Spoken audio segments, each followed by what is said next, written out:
Welcome to major काची health care centre. मैं doctor Prachi Singh आप सबके सामने फिर से एक बार कुछ अलग अलग मेडिकल एंट्रीज, कुछ अलग अलग डिफेंस की एंट्रीज का मेडिकल क्राइटेरिया आप सबके सामने क्लियर करने के लिए मेजर काची क्लासेस की तरफ से।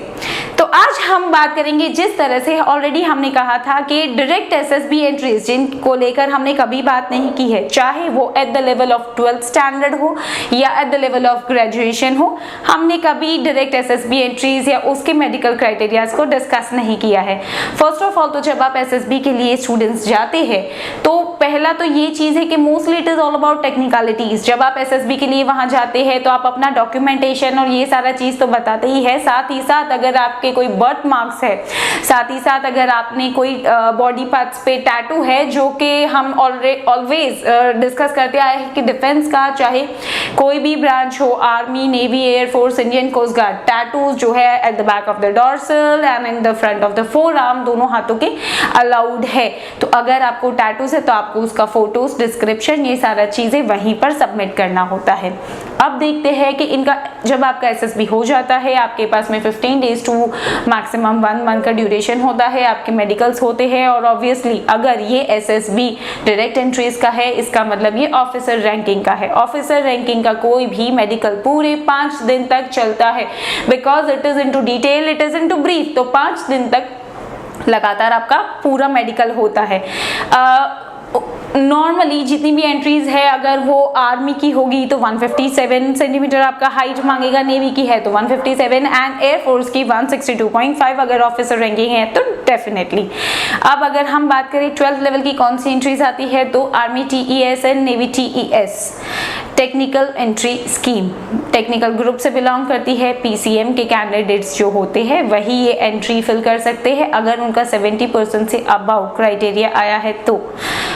ग्रेजुएट्स अगर एंट्रीज की बात करें तो हमारे पास आर्मी सेक्टर में NCC, JAC, TA, then AMC, NT, RVC और बहुत सारी ऐसी एंट्रीज है, SSC टेक, ये सारी एंट्रीज है। अगर नेवी की बात करें तो INET है आपके पास, CW एंट्री है, HET है, स्पेशली अगर आपको एयरफोर्स का है तो SEC की है, इंडियन कोस्ट गार्ड की भी आती है। तो ये सारी एंट्रीज ऐसी है। अपार्ट फ्रॉम दैट बहुत सारी ऐसी बीटेक एंट्रीज भी आती है। तो ये सारी वो एंट्रीज है जिसके सारे क्राइटेरियाज है कि आपका ग्रेजुएशन कंप्लीट होना चाहिए, कंप्लीशन के साथ साथ में उसमें मिनिमम 60% का क्राइटेरिया होना चाहिए, then only the candidate can fill a form. So आज देखते हैं कि डायरेक्ट एसएसबी एंट्रीज का 5 दिन का मेडिकल किस तरीके से जाता है। So first of all definitely जो बेसिक आपका है वो height, weight, chest measurement, height already मैंने ये चीज बताया है 157 अगर आर्मी और नेवी है तो 162.5 अगर एयरफोर्स है तो। अकॉर्डिंग टू दैट उसका वेट क्राइटेरिया है +or-10, मतलब 10 kgs का एक स्केल, पूरा ग्लाइडिंग स्केल है, उस स्केल के अकॉर्डिंग ही आपका वेट होना चाहिए, ना कम ना ज्यादा। कई स्टूडेंट्स का ये क्वेश्चन रहता है कि अगर 1-2 किलो होगा तो, but dear students let us understand that thing. अगर ग्लाइडिंग स्केल ऑलरेडी 10 का दिया ही है तो 1 और 2 किलो वो ज्यादा ही चलाना है तो ग्लाइडिंग स्केल क्यों दिया होता। It gives you a point of TR, temporary rejection. किसी भी डायरेक्ट एसएसबी एंट्री का अगर टेम्पररी रिजेक्शन है तो 42 डेज का आपको टाइम इंटरवल मिलेगा टू रेक्टिफाई जो भी आपके अंदर डिफेक्ट आ रहा है उसके लिए। अगर आपका वेट ज्यादा है तो ऑब्वियसली आपका BMI भी ज्यादा होगा। आपका BMI 23 kg/m² से ज्यादा नहीं होना चाहिए। BMI मतलब body mass index, it comparatively it absolutely depends on आपका हाइट के अकॉर्डिंग टू आपका वेट और क्या है आपका health criteria. Next if you move आपका कार्डियोवास्कुलर, अगर हम देखें तो उसमें 2 चीजें होता है। फर्स्ट ऑफ ऑल होता है आपका ECG होगा, ECG में रिदम्स और सारा चीजें नॉर्मल है, पल्स, BP, ये सारा चीजें होगा। अगर सारा चीजों में से कहीं पर भी एबनॉर्मलिटी आती है तो then they give you CVS review, उसमें वो 2D ECO करवाते हैं। If not then it's okay. Apart from that thing अगर हम चेस्ट चेस्ट के बारे में देखें तो चेस्ट मेजरमेंट्स होते हैं जो कि आपका मिनिमम 5 सेंटीमीटर का गैप होना चाहिए। एक नॉर्मल चेस्ट मेजरमेंट होता है the level of nipple they measure, और उसके बाद में नेक्स्ट होता है आपका फुल इंस्पिरेशन के साथ में अगर आपका चेस्ट मेजरमेंट का 5 सेंटीमीटर का गैप होना चाहिए। एंड इसका मैं एक सोल्यूशन भी आपको आज डेफिनेटली बताना चाहूंगी कि इफ अगर आपका चेस्ट मेजरमेंट का डिफरेंस 5 नहीं आ रहा है, if it is 3 and if it is 4, तो इसमें कोई घबराने की बात नहीं है। आपको सुबह एंड शाम डीप इंस्पिरेशन, मतलब जितना आप 10 to 15 मिनट सुबह, 10 to 15 मिनट शाम में डीप इंस्पिरेशन लीजिए। जितना चेस्ट कैविटी में आप एयर फिल इनहेल कर सके आप करिए। इस तरह से आपका कैविटी एक्सपांड होता है। एक्सपांड होगा तो डेफिनेटली जो आपका 3 या 4 सेंटीमीटर, कई स्टूडेंट्स का ऐसा होता है 4 सेंटीमीटर का गैप होता है, it will definitely increase with in 2 or 3 months। It is not a big issue. उसके अलावा चेस्ट एक्सरे होता है। चेस्ट एक्सरे में क्या क्या चीज़ देखी जाती है कि आपका स्पाइनल कर्वेचर सही है या नहीं। 10 डिग्री तक अगर आपका स्पाइनल कर्वेचर एबनॉर्मल है तो इट्स ओके, अगर उससे ज़्यादा है तो इट इज़ नॉट अलाउड। उसके अलावा देखा जाता है कि लंग्स में कोई पैच वगैरह, see past TB it is allowed, past मतलब जो आपका बीमारी है इट इज़ अलाउड, लेकिन अगर एक्टिव टीबी रहेगा या एक्टिव पैच रहेगा तो it is not allowed. Then उसमें ये भी देखा जाता है कि आपका जो रिब केज है उसका नॉर्मल रिब केज का शेप है या नहीं, पिजन चेस्ट तो नहीं है या एबनॉर्मलिटी नहीं है, that is must important. Next if we come forward, तो चेस्ट के बाद में आपका दोनों लिम्स पे, एक्सट्रीमिटीज पे आए तो किसी भी, देखिए हाथों की उंगलियां, पैरों की उंगलियां एकदम नॉर्मल होनी चाहिए। अगर किसी किसी को होता है कि थोड़ा बेंड है मेरा, थोड़ा लाइक जो अपर सेक्शन, कोई अगर पूरा हाथ किसी का ओपन करे तो it is like see this is straight, but किसी किसी का मतलब यहाँ से अगर बेंड हो रहा है नेचुरल, इट्स लाइक क्लॉ जैसा अगर बन रहा है तो सी सिंपल सा थिंग, अगर उन लोगों ने आपको रिव्यू दिया है एक्सट्रीमिटीज को लेके और उन्होंने एक्सरे किया है, एक्सरे में अगर आपका पूरा प्रॉपर सारा फैलेंजेस नॉर्मल है, हड्डी तीनों हिस्सों की एकदम एब्सोल्युटली नॉर्मल है, तो इट इज़ अलाउड, फिर उसमें आपको कोई इश्यू नहीं आएगा। अपार्ट फ्रॉम दैट बॉडी, मतलब बॉडी में कभी भी मतलब फ्रैक्चर वगैरह कुछ भी हो इट्स ओके, बट बॉडी में प्लेट, स्क्रू, रॉड, के wire it is not allowed. अगर आपका पास सर्जरी हुआ है, रॉड डला है, निकलवा दिया है तो देन इट इज़ अलाउड। अगर ओपन सर्जरी है तो 1 year का गैप चाहिए between the medical and the surgery. अगर आपका ग्रेजुएट एंट्रीज है तो लेसिक की अगर हम बात करें तो 1 year का गैप चाहिए, क्योंकि vision it is like see 6/6 vision आपका अलॉन्ग विद द स्पेक्टिकल्स। अगर स्पेक्स है तो आर्मी में -3.5 तक अलाउड है, फॉर नेवी इट इज़ 1.75 तक अलाउड है, एंड एयरफोर्स में अगर आपको फ्लाइंग विंग या ऐसे में जाना है तो स्पेक्स आर नॉट अलाउड। और नेवी के लिए 6/9 इज़ द वर्स्ट आई, उससे ज़्यादा अगर आपका विजन डिस्टॉर्टेड है तो नहीं। बाकी अगर एयरफोर्स और उसमें है बहुत सारी एंट्रीज ऐसी है जो में 6/36 विजन भी अलाउड है। मोस्टली ये क्राइटेरिया होता है कि अगर हम लेसिक करा देंगे तो कैसे पता चलेगा, you can not bluff there, you definitely cannot bluff there, obviously पता चलेगा, they are doctors, they are medical team और वो भी डिफेंस, so पता चल जाता है। अगर उन्होंने कहा है कि unhindered vision, undistorted vision along with कि आपका vision 6/6 मेंटेन हो गया है तो you need to have at least minimum 1 साल का 1 year का gap between the LASIK surgery and along with medical। उसके बाद में अगर लैप्रोस्कोपिक है तो 6 month का गैप, एंड मिनिमल प्रोसीजर्स है तो 12 weeks, इट मीन्स 3 months का आपका मिनिमम गैप, ये आपका प्रोसीजर्स और मेडिकल के बीच में होना चाहिए। Then obviously knock knee, flat foot, carry angle, ये सारा चीज़ें तो चेक होता ही होता है। हैलस वल्गस, ये भी सारा चीज़ें होता है check.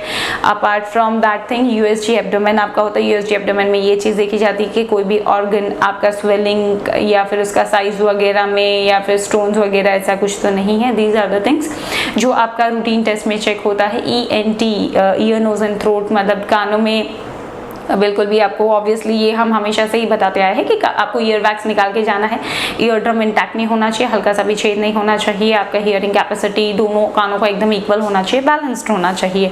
Apart from that thing if we use to say कि फंगल इन्फेक्शन भी नहीं होना चाहिए, इट इज़ वेरी कॉमन, कभी कभी ऐसे पानी चला गया फिर उसके अंदर फंगल इन्फेक्शन हो गया, ट्रीटमेंट किया ठीक हो गया, इट्स ओके, बट आप जब वहाँ जा रहे हैं तब ये सारा चीज़ें नहीं होना चाहिए। अगर कान के पर्दे का छेद आपने रेक्टिफाई कराया है, मतलब आपने ऑपरेशन कराया, लेकिन ऑपरेशन के बाद अगर आपका हियरिंग कंपेंसेट हुआ है, let me clear this very, क्योंकि ये स्टूडेंट्स को बहुत ज़्यादा कंफ्यूजन क्रिएट करता है कि मैम छेद था लेकिन अब तो छेद नहीं है, मैंने रिपेयर करा लिया, then why they are not allowing me, क्यों मुझे परमानेंट अनफिट कर रहे हैं। अगर हियरिंग कंपेंसेट हुआ है तो इट इज़ नॉट अलाउड, क्योंकि आपका हियरिंग कंपेंसेट नहीं होना चाहिए। सिमिलरली साइड वाइज आपको टॉन्सिल्स, मतलब अगर एक्टिवेटेड टॉन्सिल्स का ये है, टॉन्सिलाइटिस है, तो it is not allowed, cleft palate नहीं होना चाहिए।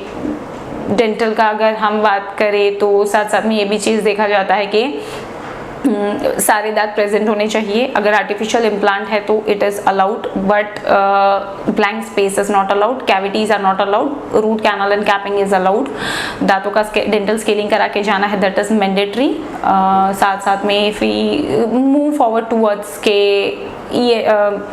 DNS, deviated nasal septum, it is not allowed, क्योंकि कभी कभी आप लोगों को ये लगता है कि वाई, क्यों, क्या फ़र्क पड़ता है अगर थोड़ा बहुत नाक का हड्डी तीर, बट देर आर कॉन्सिक्वेंसेज। अगर आपको फ्लैट फुट है, ठीक है, जिस इंसान को फ्लैट फुट होता है या उसका आर्च कम होता है, वो बहुत ज़्यादा चल नहीं पाता है, उसको थोड़े टाइम में अपने जो पंजे हैं वो दर्द होने लगते हैं, so that's why it is not allowed, ताकि आप वो आपका ड्यूटी में हिंड्रेंस बनेगा। You can not perform your duty with these things. अगर नॉक नीज है तो भाई दौड़ते दौड़ते आप अपने ही पैरों में कभी भी गिर सकते हैं।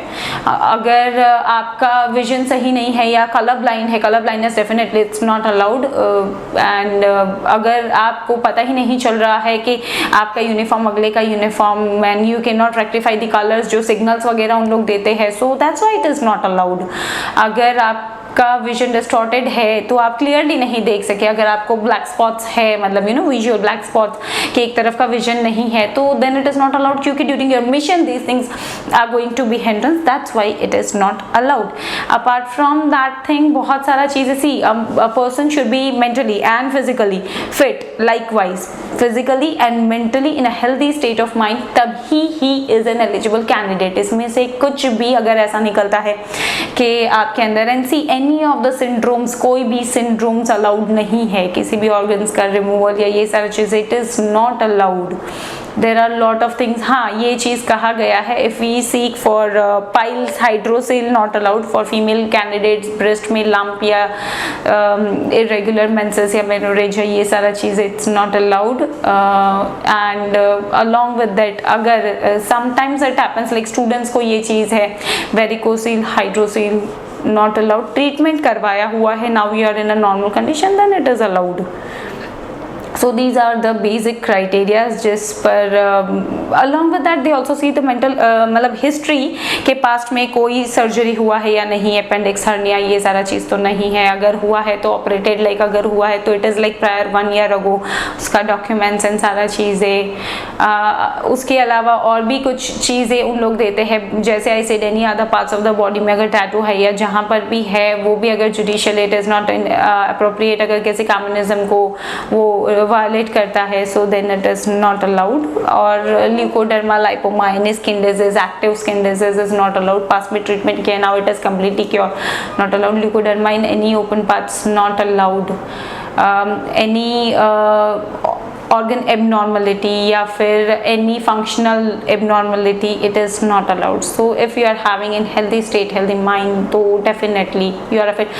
और there are very very very rare diseases जिसका ट्रीटमेंट पॉसिबल नहीं है।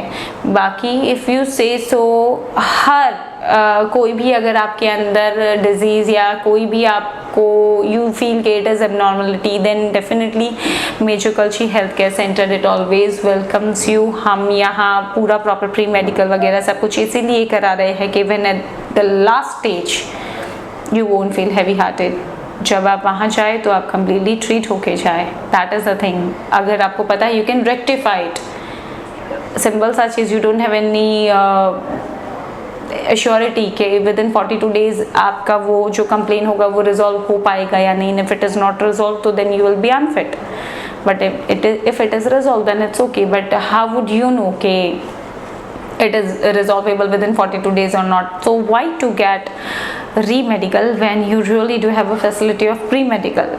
So मैं डॉक्टर प्राची सिंह आप सब से विदा लेती हूँ, and I used to always as like, if you need our help, we are always there, happy to help you. So till then, जय हिंद.